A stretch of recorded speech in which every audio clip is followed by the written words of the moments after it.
আর যারা গণতন্ত্র দিয়া নেতা, তারা তো কোরআন বিরোধী সংবিধান দেয় নেতা, তাদের আনুগত্য করলে আবু জাহেলের আনুগত্য করা হয়।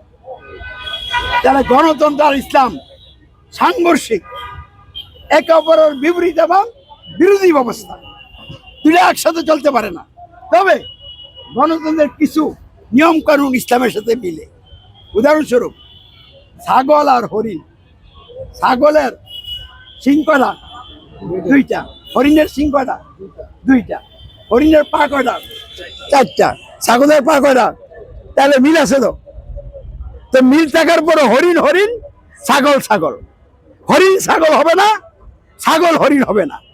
তাহলে ইসলামের লগে গণতন্ত্রের কিছু নিয়ম মিলে গেলে যদি কেউ মনে করেন ইসলাম আর গণতন্ত্র এক, বুকার স্বর্গে বসবাস করছেন, ইসলাম আর গণতন্ত্র এক হতে পারে না।